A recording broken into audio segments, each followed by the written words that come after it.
To jama'a assalamu alaikum. Barkanku da zuwa tasha mai albarka. Ruwan tsinuwa ya barke tsakanin malaman Ahlus Sunna bisa yadda suke wa Barau da Shak Kabiru Gombe.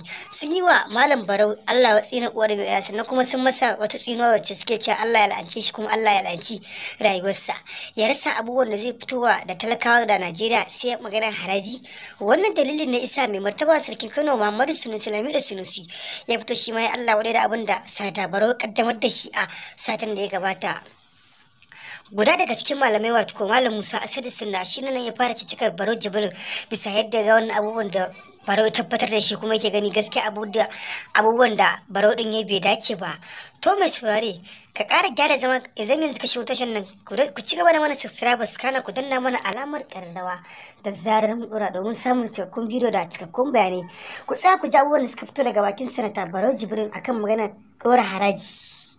Barau Jibril ya fito ya magantu bisa yadda Sunusi Lamido Sunusi ya faɗa masa yace masa abubuwan da kake yi gaskiya sun yi wa kuma sun yi tsanani bisa yadda ake maka kallon kamar mutumin kirki ana maka kallon zaka samu kujerar jihar Kano amma ka fara wa Najeriya wannan sakamakon wannan dalilin ne Sunusi fara mai martani zazzafin martani kuma ya zazzafin bidiyo akan Barau Jibril. Ya fito shi ya magantu wato daga baya wato Barau Jibril ya fito ya ce abin da yasa aka yi wannan yankin harajin ya ce ba zai amfani kowa ba face talakawa kuma ba zai amfani al'umma ba sai nan gaba.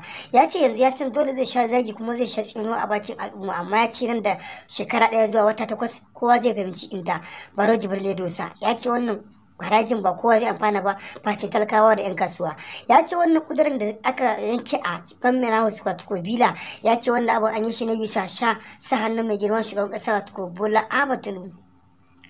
Wani dalilin ne sa aka fara zanga-zanga a cikin garin Abuja ta wani bangare da wasu yankuna bisa yadda suka ga abubuwan da suke nema su kara taɓarɓarewa. Suna ganin a matsayin su na talaka ba a ba su ci ba a ba su sha ba sai da a ce musu za a yi wani haraji. Wannan harajin da aka fito da shi ba karamin rikici ya kawo a Abuja ba saboda yadda mutane suka jikata wasu kuma sun rasa rayuwarsu saboda ana ta ganin abubuwan da suke ciki ga haihuwa ga tsanani ga bakin ciki da aka sa mutane a ciki.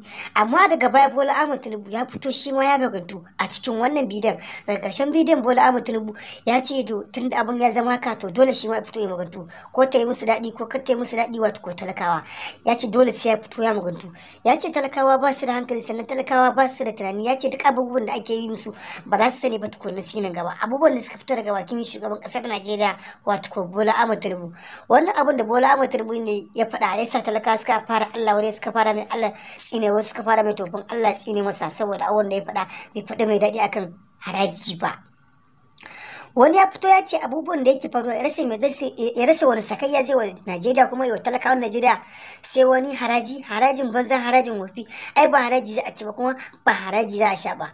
Wannan dalilin ne yasa mutane suka fara cewa da Allah zai sa ba Buhari ya dawo mulkin sa da ba haka ba saboda su tabbatar da mulkin Buhari ya musu riga ya musu wando kuma su tabbatar da talaka Buhari iya kaunar su. Wannan dalilin ne yasa dama Baba Buhari ya ce dama ko ya sauka sai an ce gwar shi to gashi nan tun ba a ji ko ina ba an fara faɗin Baba Buhari da ma ya dawo. Sanata Barau Jibril ya ce to duk wanda ya ƙara magana akan dora haraji kuma duk wanda ya ƙara magana akan magana ko bidiyo mai zafi ya ce to za ta haɗa shi da shi wato ko zai maka shi a kotu da za a masa hukuncin da ya dace. Ya ce yanzu dole ya san mutane za su kwalaje shi sannan kuma ya san mutane za su ji haushin sa saboda su ba san gyara ba kuma dama ya faɗi wani abu ya ce dama in dai za a gyara sai an yi barna. Ya ce wannan abun su kaddara barna ce amma gyaran yana nan kuma zai amfane su ba shi ba saboda ce idan da ta shi ne ko kallon abun ba zai yi ba.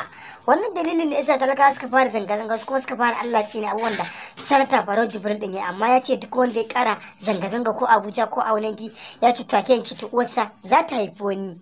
To mai saurare ku kara gyara zama ku ji abubuwan da suka fito daga bakin Malam Musa Asadu Sunna. Ya fito ya ce to in dai ko idan da haraji da ya bar shi ko kuma shi mai alƙunut wadda za ta sa shi duniya ta mai zafi kuma duniya ya ji da ma bai karɓi wannan mukamin ba saboda sun ce a wannan abun da yi bai abubuwa masu inganci ba sannan kuma bai abun da ya dace ba. Ku ci gaba da mana subscribers kana ku danna mana alamar ƙararrawa da zarar mun ɗora